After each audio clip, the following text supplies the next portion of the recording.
Okay, so I'm gonna take my earbuds off. I mean, put my earbuds in and just see how it sounds on the live stream. Okay. Okay, so I'm gonna take my earbuds off. I mean, put my earbuds in and just see how it sounds on. Dana, I'm picking it up through your headphones, Dana. How does it sound? Thumbs up, thumbs down. Okay, hang on. Let me turn my headphones down. All right, my headphones are down. Okay, how am I sounding? Test. Still echoing.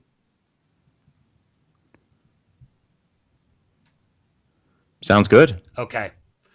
All right. I mean, we've got a bit of a delay, but Yeah. no echo at all. Okay. All right. Well, hopefully we're still. So you're seeing us and everything. Although now that we've fixed the oh yeah. Maybe you could turn down my microphone a little bit. Mine still sounds a little distorted. Okay, try that. Hopefully that works. And can you hear me okay still? Okay, testing 1, 2, 3. Yeah, you sound great. Okay. All right. Oh yeah, microphone's fixed. Sounds much better. Okay. All right, good. Are people still on the stream? Are people still watching us?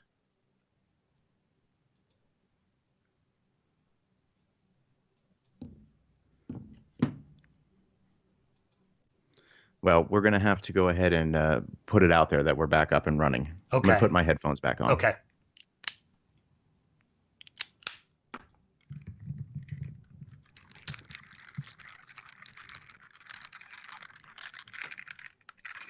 All right, can you hear me in real time now? Yep, I can. Oh. All right, can you hear me in real time now? Yeah, I can. Okay.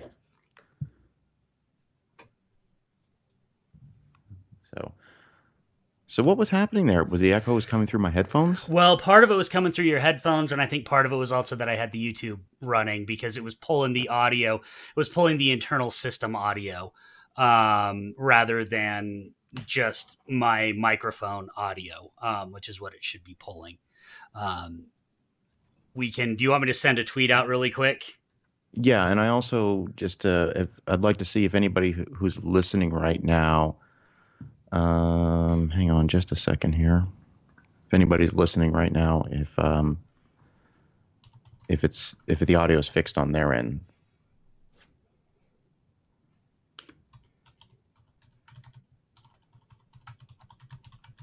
All right, hang on just a second here.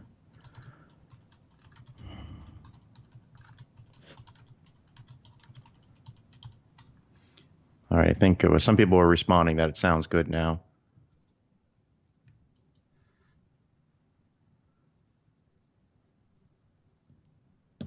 All right, excellent. Let me...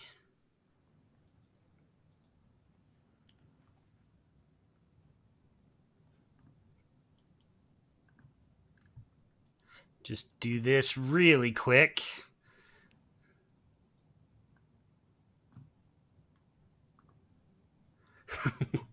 All right. So I am now seeing the chat. Everybody here seems to be okay. I am just going to send out a really quick sorry about the technical difficulties, folks. That just sometimes happens. Sorry about the technical difficulty. Let me just get a quick link really quick and we're good to go.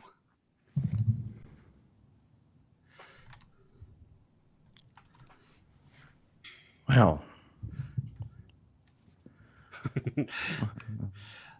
Again, happy to see Mike Gallagher. Thanks for joining us, buddy. Happy to see Jeff, as always, there. It runs for as long as Mike just asked how long does the stream run for. It runs for kind of till Dana and I run out of gas, I think. Would that be fair to say, Dana? I think that's a fair assessment, yeah. I'm just trying to send out a link to everybody here. So everybody just bear with me here just for a moment. Let me see here. I'm just trying to send out a link to everybody here. So everybody just... Oh, oops. That's...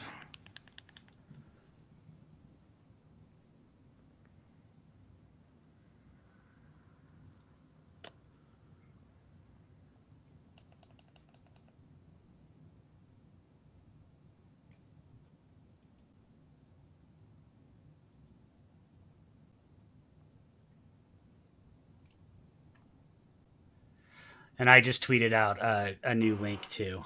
Yeah, so for those listening, amateur auteurs, Mike Gallagher is a healthcare professional. So I imagine he is extremely overworked right now. So thank you for everything that you do out there, Mike. We really appreciate it. I know it's not the easiest for people in your profession right now. I, however, sit at home all day, so I don't know. Good for you, Mike. Hey, Mike, man, we appreciate it. It's good to see you, man. Looking forward to having you back on the show soon. I am just trying to send out to the group here. We are live.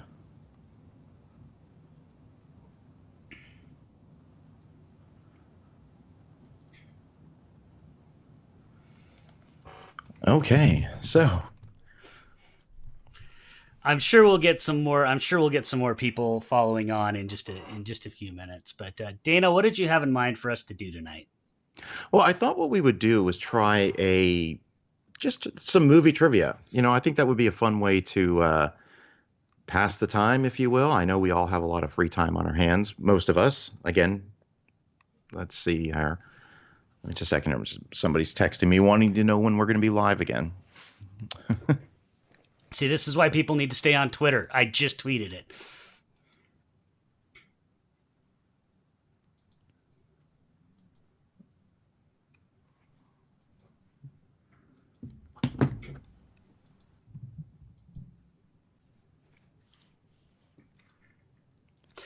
So, for those who are just randomly curious about technical difficulties that we're having on this, the program I use is a program called XSplit, which is really user friendly, but I still don't quite know the ins and outs of it, which is why we had some difficulty tonight.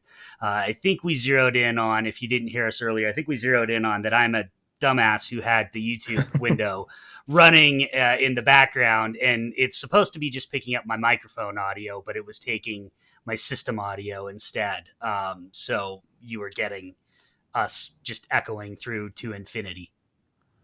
Yeah, that's all. But it's okay though. We got it all worked out, so I'm feeling good about this now. All right. So, well, Dana, do you want to get started with the movie trivia, or how do you want to proceed, sir? Yeah, let's go ahead and get started. What we're going to do here is and I'm going to probably be repeating this quite a bit while we're getting more people watching, and we're going to be using the honor system here. So we're working on the assumption that nobody's going to be Googling these answers. So if everyone's ready, the first person to answer in the chat box, that person will get a point. So please keep track of how many points you have, and at the end of this live stream, we'll crown a inaugural winner of the Dana Buckler Show movie trivia. And of course, this is the first time that we've been doing this, so we'll obviously tweak this a little bit from here, here and there, while we get it all figured out. So we appreciate everybody who's on here watching right now, and again, we apologize for the technical delays. I'm just going to check my phone here just for a moment. I'm getting some tweets here. Okay, so in honor of Mike Gallagher, I'm going to be doing the first category, which will be Star Wars trivia. So, now, hang on just a second, guys. I'm sorry. I've got so many people reaching out here. Let's see here. We are online here. Okay, so Mike, first question's for Mike Gallagher. Okay, so the way this is going to work is Mike Scott, my co-host here, he is going to jump in if nobody answers the question within a 2-minute period. So the first question I have for those that are watching, and again, I think 2 minutes might be a little long. Maybe I we think should so. say 20 seconds. We'll say 20, 30 seconds. Yeah. Fair enough. So let's see. Okay, hang on, guys. Just bear with me for a second. I've got people texting me about the live stream because they are all on that original link. So just bear with me for a second here.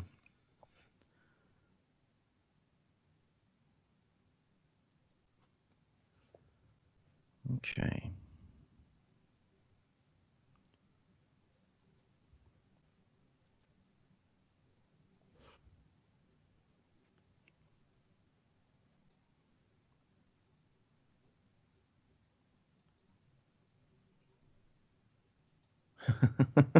There's Bobby. Hey, There's Bobby. Bobby. Okay, so Bobby. Oh, let's see. There's a friend of mine just chimed in. Hello, back to you. So, like I said, we are going to be using the honor system on this one. So, I'm going to ask a question. First person to answer it gets it correct. We're going to move on. Keep track of how many you've gotten correct, and then we will crown a winner. And so we are going to start with Star Wars trivia. That's going to be the first category. I've got horror movie trivia. I've got 80s trivia. I got a lot of things lined up here. So, first question I have, see who gets this correct. Who directed The Empire Strikes Back?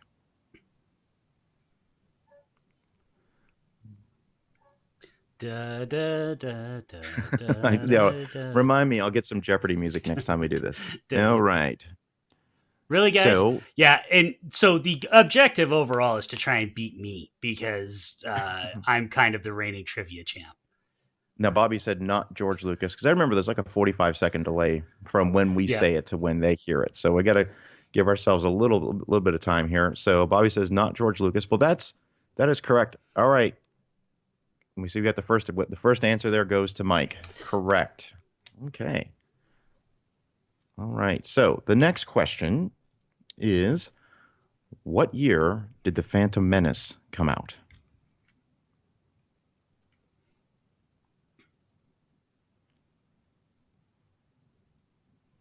So we have to keep talking because there's this like 45-second delay. Yeah, and all right. Unfortunately, K. Rodriguez, that is a YouTube thing. That's not on our end. YouTube builds in a 45-second delay. Okay, so basically, Gallagher got in first on that one with a 1999. All right, so Mike's got 2 points already. John Francois was. I just want to give him a little bit of credit. He was right there behind him with 1999 as well. The correct answer is 99. That's correct. Okay, moving on to the next one here. Bear with me a second.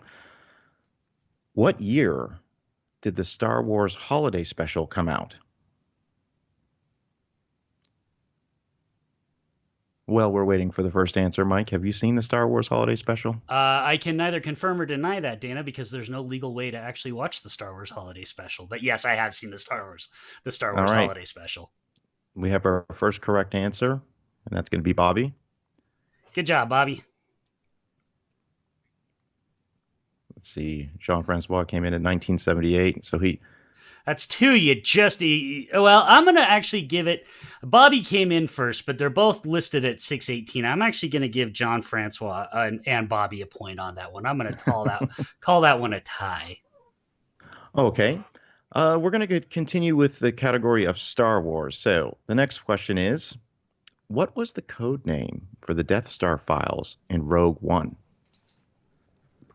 And while we're waiting for our answer, Mike, what did you think of Rogue One? I really like Rogue One. That is, I actually think that is a solidly put together movie. Now, that being said, I think the third act is what makes it so amazing. I think it's an incredible third act. K. Rodriguez also said that the Star Wars Holiday Special is horrible, and that is not a lie. That is a true statement. But I like Rogue One. What do you think, Dana? I didn't.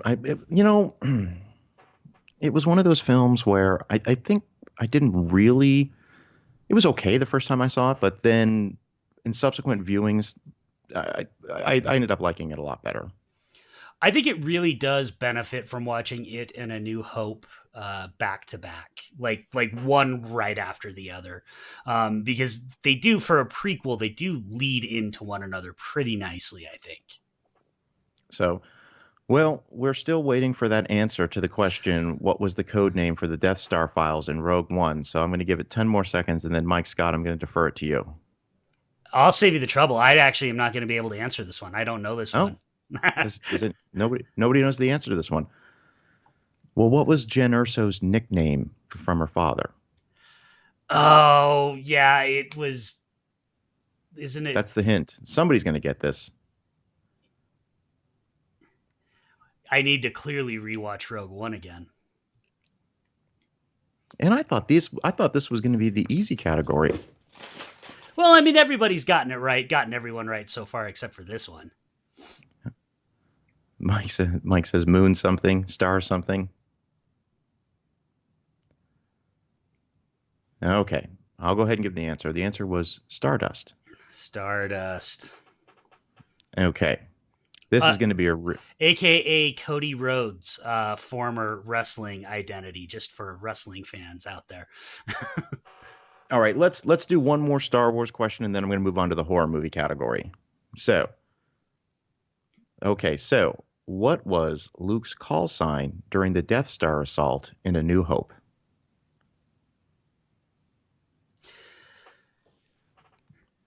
I was having fun putting these questions together today, by the way. just want everyone to know. So, yeah, Kay Rodriguez says not a Star Wars fan here. Well, hopefully some of the other categories Dana's put together. And I don't know any of these questions either. So I was actually working today, so I didn't have a chance to try and put together some questions. Any relation to Dusty Rhodes? Yes, Dusty Rhodes' son. And Gallagher got it, Red 5. Yeah. Echo 3, John Francois, is actually his snowspeeder call sign in The Empire Strikes Back. Bobby said brother. Well, so he's Gold Dust's brother. Dusty was the father, if I'm not, I could be wrong on that, but in any case, we're not going to get off topic on wrestling. So Dana's just shaking his head at this. That was just all going over my head there, but that's okay. That's all right. So the category is now horror movies. Okay. Now, first question is, name Wes Craven's first horror movie. That being said, while we're waiting for the first answer to come in, I'd invite listeners to check out the episode Icons with my guest, Jim Hemphill, where we discuss Wes Craven's career. And at the end of that episode, Jim talks a little bit about we had an opportunity to interview Wes. And we have Jean-Francois comes in with the correct answer. Yep. And again, they both came in at the same time. I think it's fair to treat that as a tie. The only reason I'm doing that, just for you folks at home, is because I don't know how much delays are kind of affecting everybody. If you get the right answer and it has the same timestamp, I'm giving both parties a point. So John Francois and Mike Gallagher both got a point on that. Okay. Next question. Who played Kristen in A Nightmare on Elm Street Part 4, The Dream Master? Oh, that's a good question. That is a good question.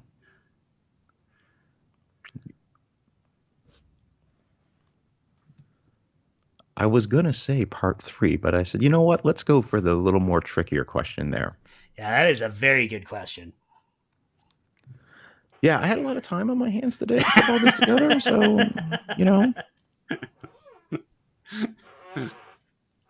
Everybody's frantically trying to Jennifer Aniston. You gave it your all there, Mikey. Nice guess, but no.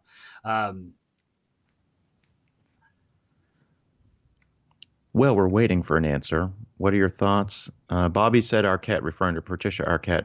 Jean-Francois says not Oh, there we go. We got the right answer. Tuesday Night. Awesome. That is correct. Bonus points if you can tell me the name of the song at the beginning of that movie that Tuesday Night actually sings. Boy, I don't even know that one. Listen, I thought that was a pretty good question. I thought that was a good, kind of a trick question. I could give you that Love Kills by Vinnie Vincent Invasion is the theme song of Part 4, but I don't know the song that Tuesday Night sings. It's the opening song. It's Running from This Nightmare. Hmm.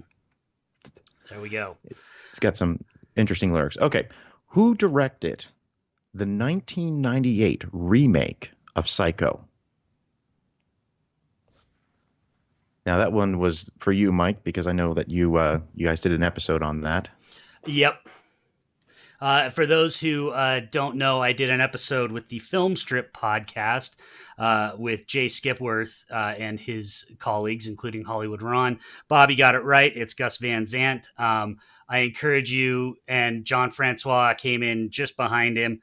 And I encourage you. Oh, and Mike Gallagher got it. Wow, that was everybody coming in on that one. So really, no positions changed on that. Okay. Check out that podcast. I had a lot of fun. We did a deep dive on the Van Zant Psycho and what doesn't work about it for the most part.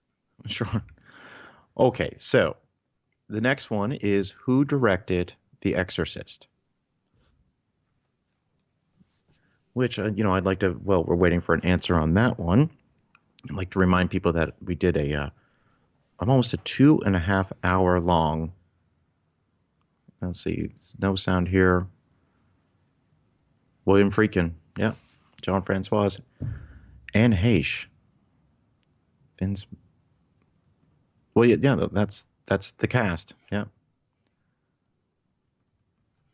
All right, so Jean Francois has got that one correct. Yep. Nice work. He's getting everything correct here. This is good. All right, next question. Who played Tommy Jarvis in Friday the 13th, Part 4, the final chapter? I know we talked a little bit about the Friday the 13th movies on the 20th Century Movie Club. What do you think about the final chapter? I like the final chapter. It's definitely top tier. It's not my favorite, but it's definitely top tier Friday the 13th. I recommended part 6 because part 6 is by far and away my favorite of the series. I just think there's so much more going on in 6 as far as the humor and the comedy and the kind of self-awareness. But Angie, hi Angie. Angie came in at the same time as Mike Gallagher with the correct answer. It is Corey Feldman. That is correct. Bonus points if you can also tell us who played Tommy Jarvis in Friday the 13th 5 and then Friday the 13th Part 6. So, Kay Rodriguez, I think that might be a delay on your end. Try refreshing your browser window. Is anybody else? They just said that they're seeing the answers go up and then hearing the questions. Is anybody else having that problem? Let us know. But I think you might be having a delay on your end. Try refreshing the browser window to see if that helps.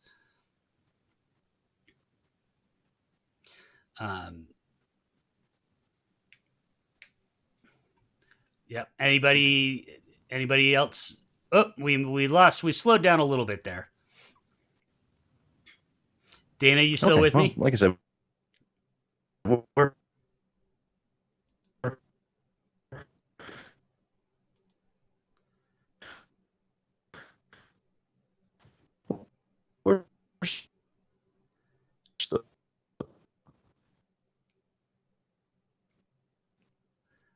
We're losing Dana a little bit here. yeah. Can you hear me? No, you're breaking up a bit. All right. I can definitely still hear you. Can you hear me? Yeah, I can hear you now.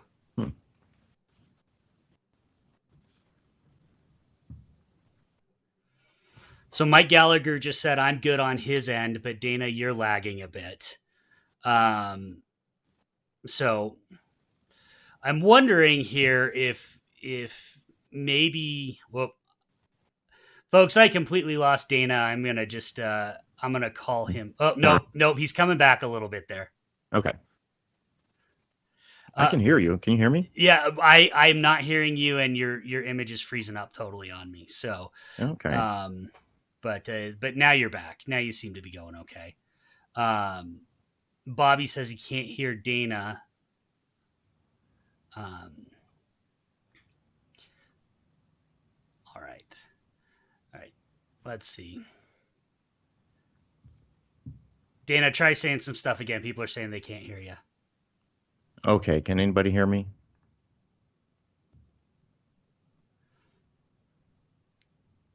That's interesting because I can totally hear you. Hmm.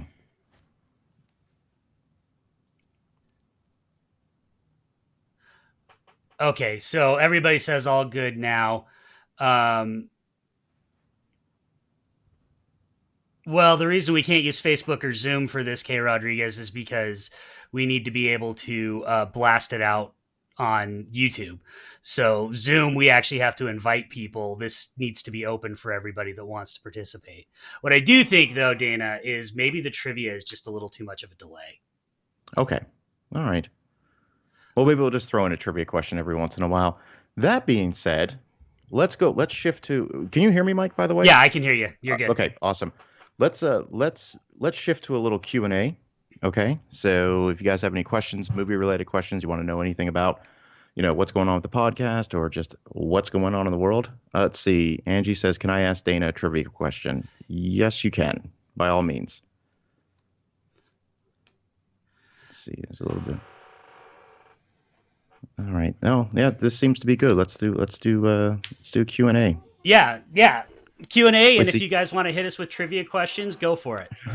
can you name all the directors for every Nightmare on Elm Street film ever made rapid fire? Yes, I can. Are you ready? I can do this.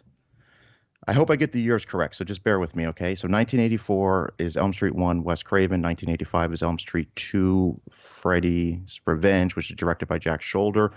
87 is Elm Street 3, which is directed by Chuck Russell. 88 is The Dream Master, directed by Rennie Harlin. 89 is The Dream Child, directed by Stephen Hopkins. I think it's 91 is Freddy's Dead, and that's directed by Rachel Talalay. 94 is Wes Craven's New Nightmare, and that's directed by Wes Craven. 2003 is Freddy vs. Jason, directed by Ronnie Yu. And let's see, 2010 is the remake directed by Samuel Behr. That's not bad. Yeah, I wouldn't have gotten all of those. I totally forgot about Samuel Behr because I think I blocked that movie out. Sure. Mike Gallagher just asked who directed the Night of the Living Dead remake in the early 90s. Dana, do you know that one? I do know that one. Shall I go ahead and answer it, or do I want to defer to you? No, you can go for it. That would be makeup artist extraordinaire Tom Savini. That is correct. So K. Rodriguez just said rapid fire for both of us to see who answers first, Fast and Furious. We might have a little bit of difficulty with that just because of the delay, but we can certainly try and do that if we see a question pop up. Dana, how about whoever jumps in first gets to try and answer it? Love it. All right, fire the questions at us, everybody. Yeah, keep them coming. Keep them coming. We're ready. While we're waiting for a question, Dana, what are your thoughts on Freddy versus Jason? What I love about Freddy versus Jason is the build up to the film. All those years and all those different stories and all those different scripts and treatments that were written. I think the lore of the idea turned out to be better. That's kind of my thoughts on it. I think it's a perfectly watchable film, but it's not one that I jump back to very often. But I did see it in the theater. Yeah, as you can imagine, given that it's directed by a Hong Kong guy, I absolutely love it because it was everything for me that I wanted out of Freddy and Jason punching each other. I'll admit that the first half is a little slow, but I did feel like that the fight lived up to the hype. Sure. What were the names of the books that all Kubrick films are based off of?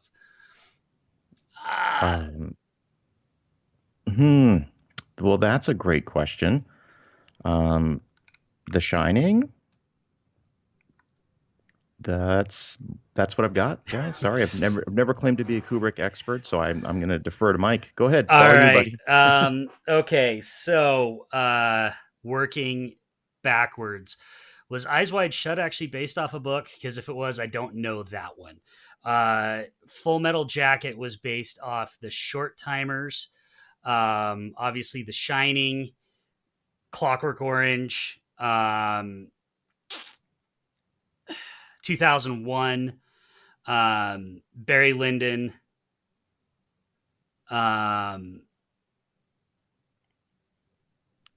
That's all I got. So I'm trying to think of other Kubrick movies, but I'm sure I'm forgetting at least one or two. Um, that was a good question. That's a good, That was tough question. that was a good question. All right, Bobby says, "Did you guys like the Halloween movie last year?"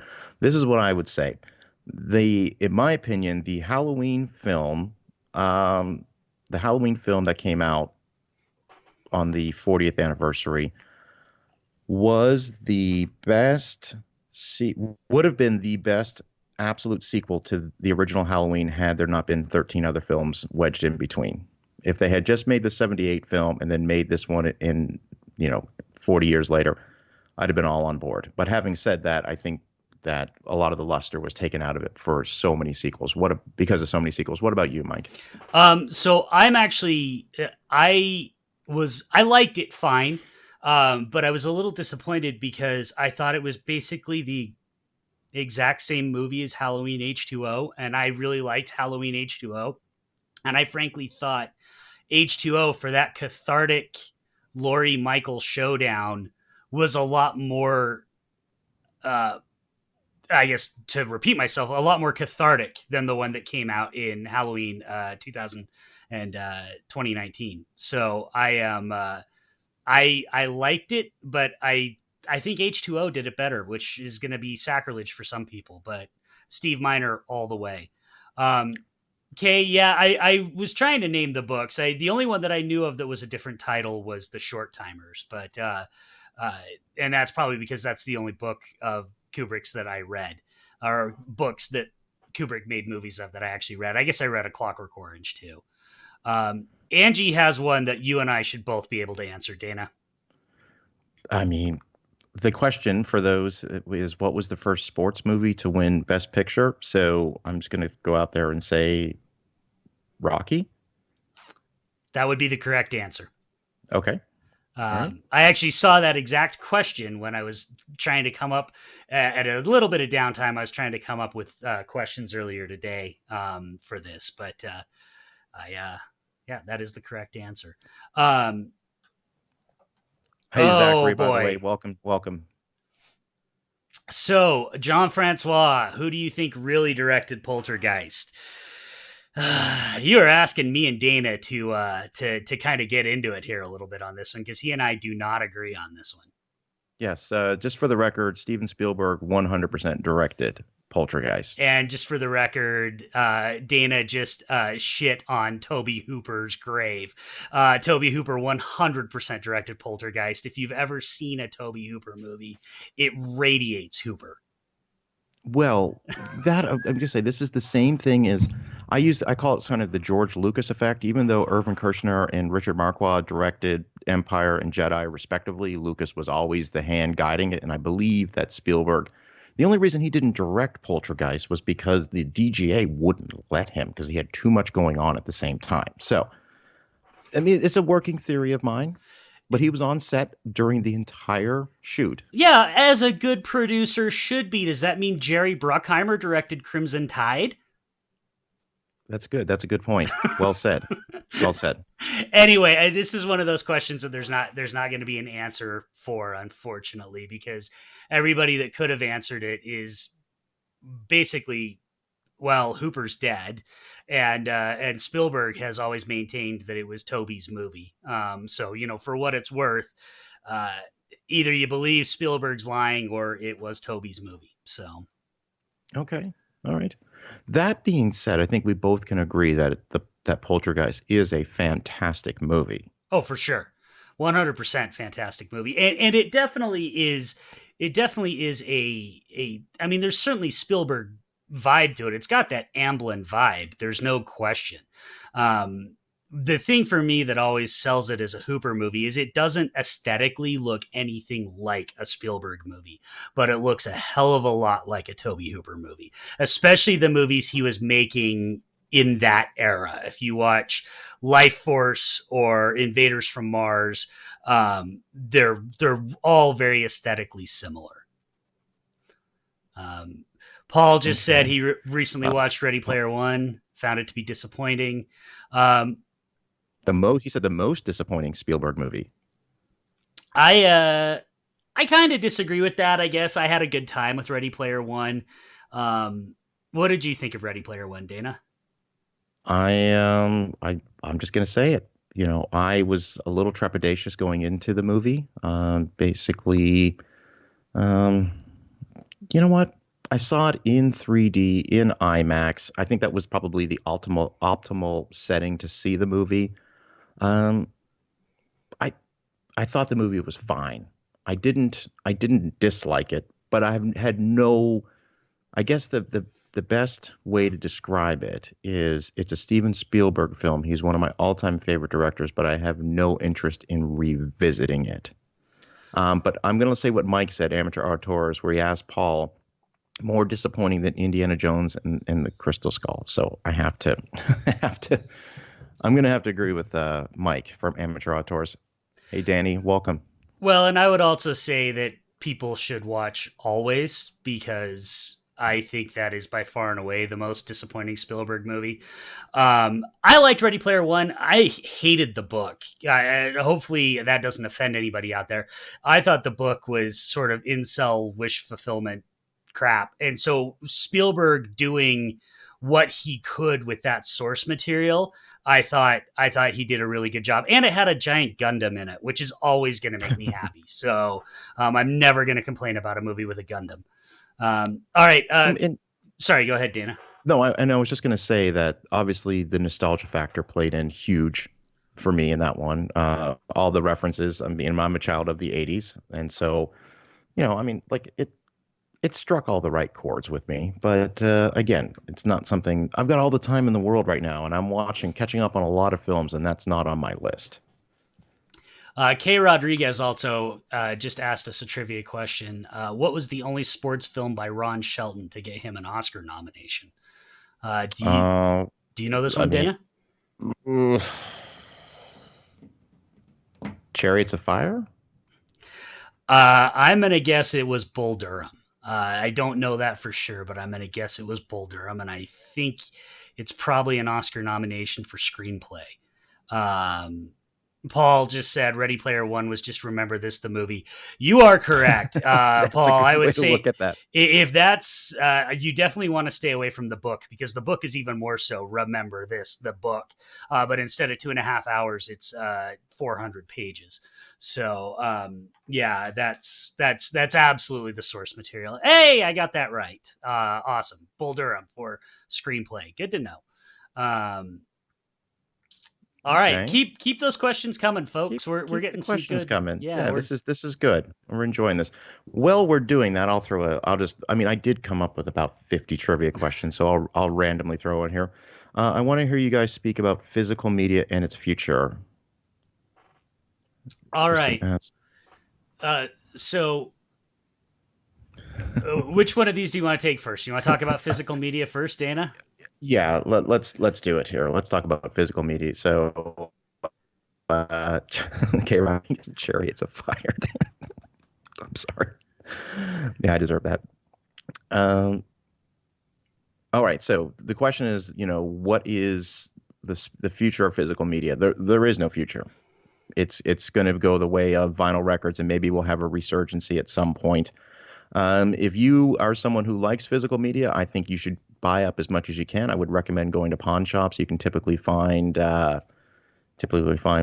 for $1 or $2 there, and grab them while you can, because all those digital purchases, you don't own those movies. You own a digital license which allows you to watch the film, and that digital license can be taken back at any time. Just check the terms of services on all those purchases. Mike, what are your thoughts on physical media and its future? So I actually think it has a future, but it is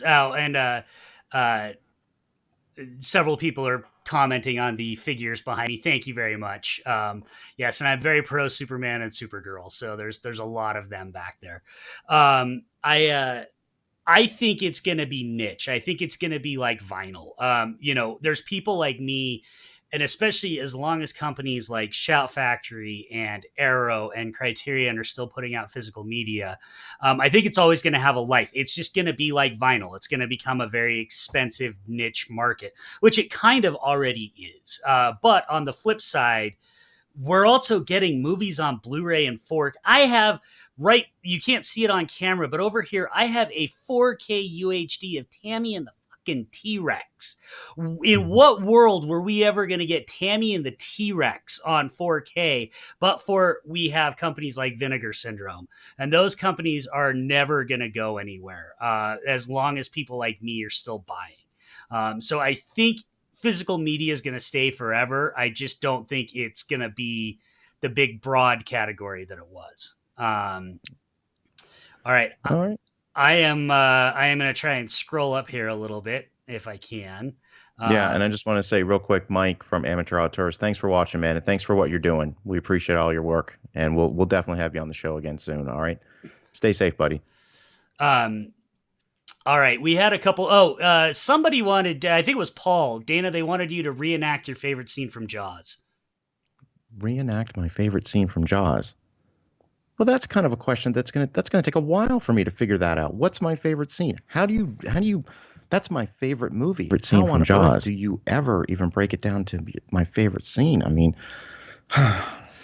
listen. Give me some time to think about that. We'll come back to it. It was Paul and Kristen asking. Zach also asked what actors in Tampopo and a Christopher Nolan film. You for sure got me on that one, Zach. That one I do not know.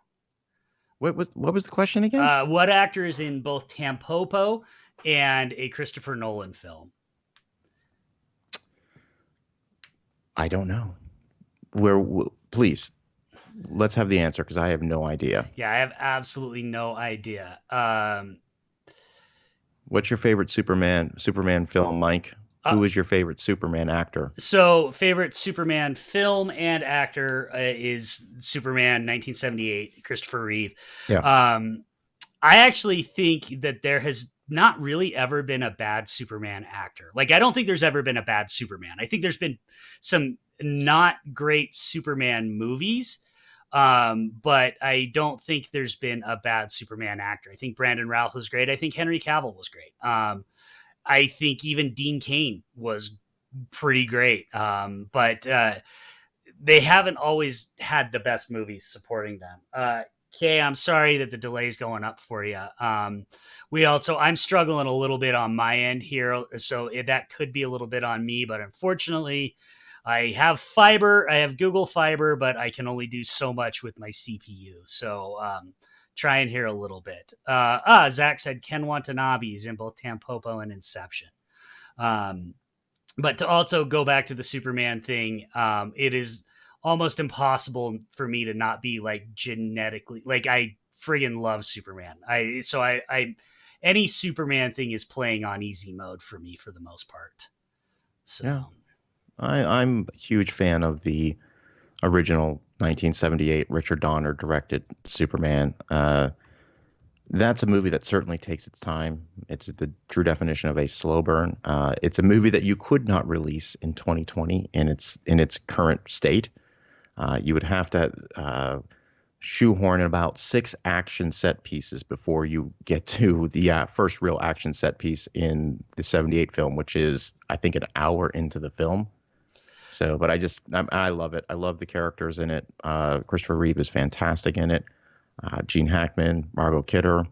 And then I feel like the sequels have, of course, diminishing returns, although I did like the 2006 Donner cut that was released. I know it was kind of just, for lack of a better term, pieced together, but I thought it was a more enjoyable film with a little bit more seriousness to it than Richard Lester, who took over the directing duties on part 2, and then obviously gave us part 3 if you want an example of what those films were really going to be like. So, right. Yeah, that's a good question. Let's see. So reenact the scene in the boat where the 3 of them were drunk, Dana. Come on, do it. I got that beat. I got that beat. Hold on. That's what I've got right now. I've got that beat. Mary Ellen Moffat broke my heart. Wait, what? You didn't like Jaws 3D? A masterpiece. Paul says Henry Cavill would have been a great Soups if he had a director that understood the character better. Do you agree with that, Mike? Absolutely. I think Henry Cavill would have been a fantastic Superman. I think Zack Snyder so badly misunderstood what made Superman Superman that it he never had a chance. It's actually kind of one of the reasons I'm okay with Justice League, even though most people hate it, because I feel like we got a little bit more of what Henry Cavill could have been as Superman in that. Kay Yeah. said accent too, Dana. I, what kind of accent? I mean, this is crazy. What kind of accent can I do? I, I don't do accents. I apologize, but I do love that movie, just so you know. And I'll probably watch it again tonight. Do you know why I love that movie? I think I've been asked this a few times, but the reason why I love that movie so much, and there's a number of reasons, but one of the reasons is because if you look at it on paper, if you were to tell somebody who's never seen the film before that, hey, you're gonna love a movie about a giant killer shark that's attacking people on the beach and won't go away, um, that it's a B movie. In theory, it's a pure B movie, and it's absolutely brilliant the way Spielberg did that film. And it's just, you could get me talking about it for a while now, but I love the movie. Robert Shaw's accent is silly, Kay Rodriguez says. Yeah, Well, I he's mean, British. it's great. It's you are certainly not the only person on Earth whose favorite movie is Jaws by any means. I think I follow at least 10 people on Twitter whose favorite movie is Jaws. So there's a reason that many people consider that their favorite movie. It's that good. Um, so yeah. I'd like to ask the people that are watching right now to name their favorite movies. I'd be curious to see where everybody's at on that. And I'm realizing that as we're watching the stream, Mike, that I think when the question pops up on the actual, like, are you watching the stream at all? No, I've just got it up on XSplit. Okay. All right, cool. I was just curious here. Excuse me. So, so the question to the listeners are, what is your favorite movie? I'm being very curious. Let's see here. I'm going to go back. I don't know if there's any questions there. Okay. Blade Runner, Jean-Francois. You know, I watched Blade Runner for the first time 2 years ago. And it was the director's cut. I mean, it wasn't the director's cut, excuse me. It was the theatrical cut. Bobby's favorite movie is Forrest Gump. Kay Rodriguez, Thelma and Louise. Paul is Star Wars Empire Strikes Back. My all-time favorite, Dana, as I may have told you before, has always been Labyrinth. That is correct, Danny. You've definitely told me that before. It is always so fascinating to me what people's favorite movies are because there really is. I mean, by and large, few people's favorite movies are, I guess, what we'd call objectively bad. Yeah. Zach just said Young Frankenstein. I know, I think he probably had to bounce, but Jeff's Two Strike Noises is The Natural. Kristen says True Romance and Jaws tied. Like, so much of it just has to do with how a movie makes you feel a lot of times. Like John Francois, for instance, I know a lot of people that Blade Runner is their favorite film. That is a movie that to me objectively, I can value it, but it actually leaves me kind of cold. I'm one of the few people who enjoyed 2049 more. Not trying to be a hot take artist by any means. I know Blade Runner's beloved, but what people's favorite movies are is so just integral to who they are as a person. It's always a fascinating question. And I think it's one that a lot of people kind of usually have a hard time answering because it can change from day to day. So, like Dana's is always going to be Jaws. But I think it's also interesting to kind of ask, and we don't want to get bogged down in people giving us all their movies, but people's top fives, because that is tough. When you start getting down Yeah. to five, it's like, well, how do I feel about that movie on this day? I think most people kind of have a favorite, but then anything after that is sort of yeah, okay. So Kay Rodriguez said stranded on an island and can only take one film. Then yeah, Thelma and Louise. Um, Jeff just said he doesn't name a favorite movie anymore because I keep showing him new ones. Because I introduced him to The Killer and Kicking and Screaming and quite a few movies when we were roommates. But yeah, I mean, I have an absolutely absurd favorite movie. For those that follow me on Twitter, you probably know, it's Spider-Man 2. It's the Sam Raimi Spider-Man 2 because no movie has ever affected me the way that movie has. And I just absolutely love it. And so to go back to what Kay Rodriguez said, if I was stranded on an island, that's the one movie I'm taking. This is a great question. I am absolutely surprised nobody's ever asked me this before. Zach, we see your question. We'll get back to you. But Kay just asked me, why is it called Hibachi Justice, Mike? Because you know what? I'm sorry to interrupt. I'm curious about that too. I've known you for a little while now. I don't think I've ever asked you that. It is not actually that great of a story. And in fact, the justice part has nothing to do with me being a lawyer. People often assume that. Danielle, yes, love Repo the Genetic Opera. That is a go-to for me. That is a fantastic movie. So years ago, there is this restaurant. I don't know if it's national, but in Salt Lake, it's called Hibachi House. And I used to have, before I got LASIK, I used to have really bad eyesight, even though I wore contacts. And I was driving up the street and I saw this sign for what was Hibachi House. But from where I was, I could have sworn to God the sign said Hibachi Justice. All right. And I'm like, that is the coolest name for a restaurant ever. And then I was very disappointed when I saw that, but it immediately got the creative juices flowing. And so I actually ran home and wrote a script treatment back when I gave a crap about writing for a revenge story about a hibachi chef whose family gets killed by the Yakuza, and he uses all his hibachi skills, John Wick style, to take revenge. So, like, I wrote a scene where he's like trying to get information from a guy by throwing him on the grill and then like flinging burning onions at him, like they do when you're at a hibachi place. It's the most ridiculous thing, but then it became my gamer tag and it became how I logged in, and it's just sort of stuck. So that's how I got to Hibachi Justice. That's quite the story. That is quite the story. It's ridiculous. I'll be the first to admit, I just assumed it was because you're a lawyer. No, that's something to do with that. No, it wasn't even I have had that name, I think, longer than I've been no, I got it after I was a lawyer, but yeah, no, it was that's where it came from. So anyway, someplace I probably still have the unproduced screen treatment for Hibachi Justice, but it's never going to happen because above and beyond the fact that it sucked, Tony, totally drawn a blank on his name. Tony Bourdain actually wrote a graphic novel about a hibachi chef that was a Yakuza hitman. And so I actually think mine would be way too close to that. So he kind of did it for me and did it a lot better. Go back to Zachary's question here. No real answer to this question, but why is Godfather 3 so bad compared to the first two? We've talked about this on the show, Mike. We've talked about The Godfather 3 when I was on one of the episodes of the 20th Century Movie Club where we were talking about mafia films and mob-related films. And it wasn't one that we recommended, but we certainly gave it a very quick reevaluation. It's done in the same style. Mike, correct me if I'm wrong, but I feel like you made this point, and it's one that I agree with you. It's really done in the same style of the first two Godfather films.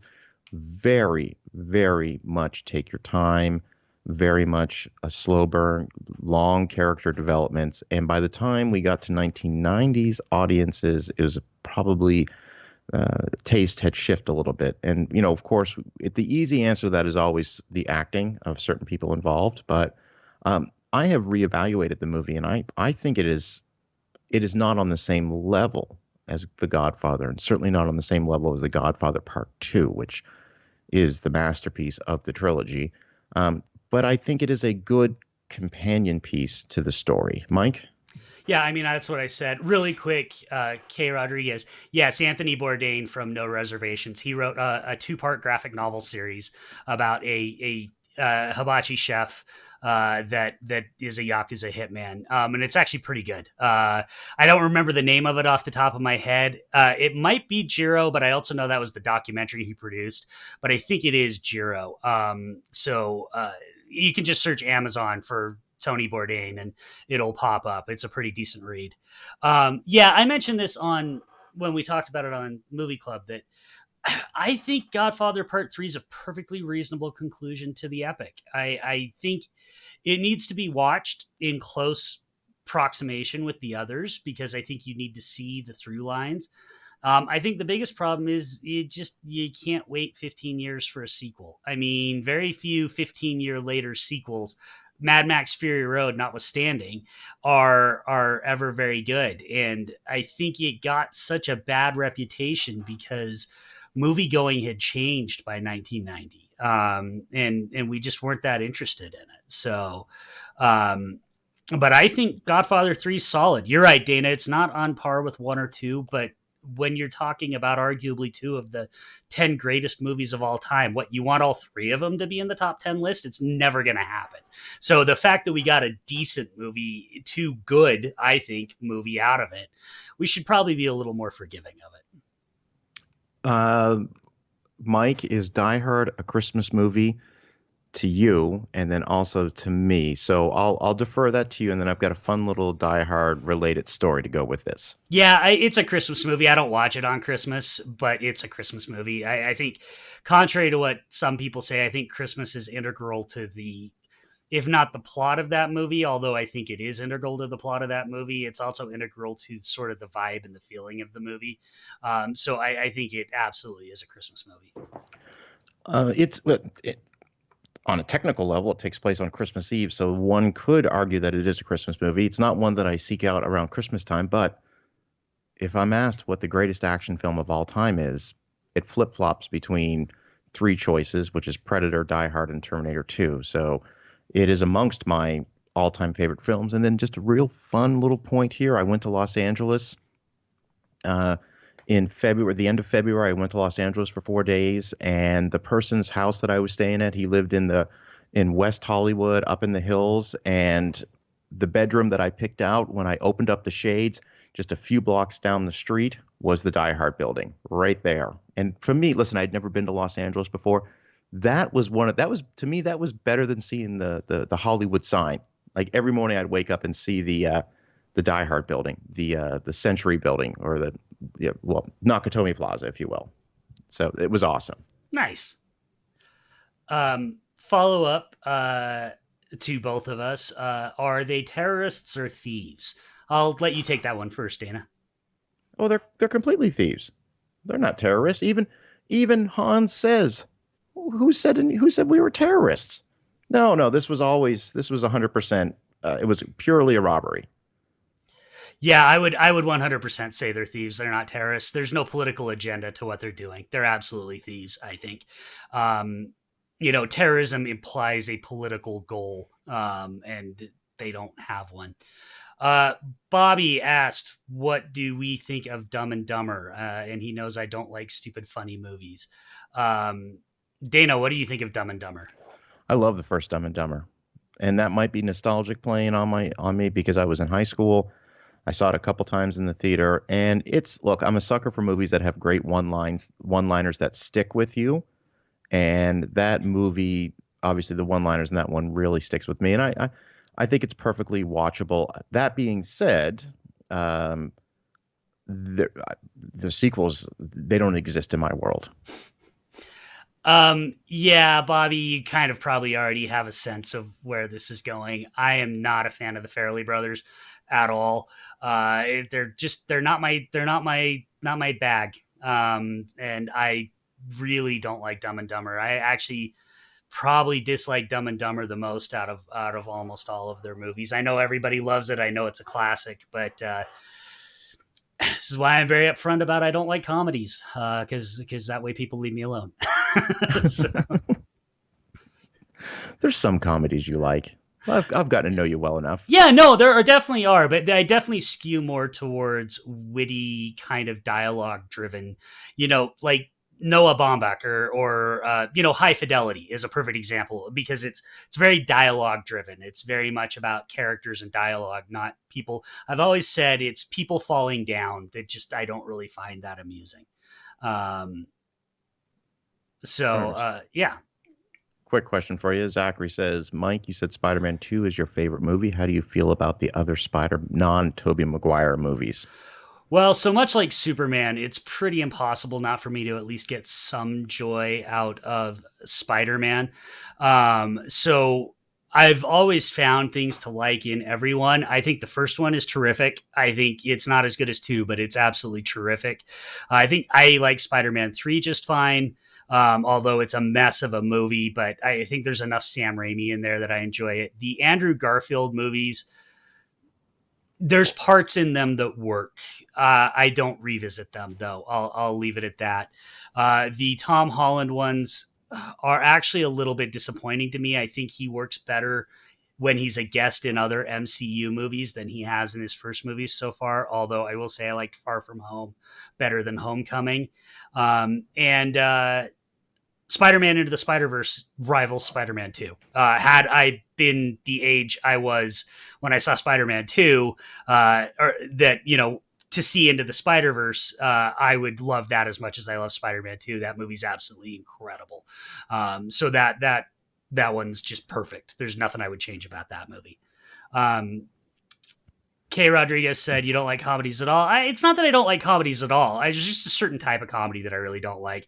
But I find it's easier to tell people I don't like comedies because then they don't want to talk to me about them. Mel Brooks comedies, of course, Zach, I like Mel Brooks comedies, but I actually consider his to be witty, dialogue driven. I'm 100% 50-50 when it comes to Mel Brooks comedies. I either love them immensely or don't like them at all. It really depends on the film. Oh, he's certainly made some bad ones, but I mean, Young Frankenstein, I think is comedic perfection.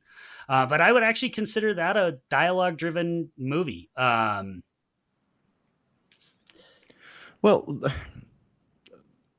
am I like in the minority by not liking Robin Hood Men in Tights at all? Is that like a bad thing to say? I don't know. I mean, it's kind of washed out Mel Brooks. I mean, he's just repeating himself by the time we get to that movie. So I don't think you're alone on that. Dave Chappelle's great in it, but other than Yeah. that, I don't think you're alone on that. Jeff just asked really quick, what's my favorite Chow Yun Fat movie and why is it Pom Pom and Hot Hot? First of all, Jeff, it's Flaming Brothers, not Pom Pom and Hot Hot. For those who don't know, Pom Pom and Hot Hot is in fact a real movie. It is one of the most mind-blowing Hong Kong movies you will ever see because it is terrible for about 75 minutes. And then the final 20 minutes is the most amazing 20 minutes that I think I've ever seen in a movie. But to truthfully answer the question, my favorite Chow Yun Fat movie is The Killer. Jeff and I have a long-standing joke about weird, bad Hong Kong movies. I just have to real quick say a big hello to Barry. He just I managed to wake up to catch you guys. It's 2 a.m. here in the UK. Barry, it's nice to talk to you, my friend. I hope you're doing well and I hope you're staying safe over there. Absolutely. We've had a couple others here to kind of comment on. So let's see. Dana, you got to tweet out the selfie with the Nakatomi Plaza. Yeah. Um, I would if it existed. It's the one thing I didn't do. I got pictures of everything.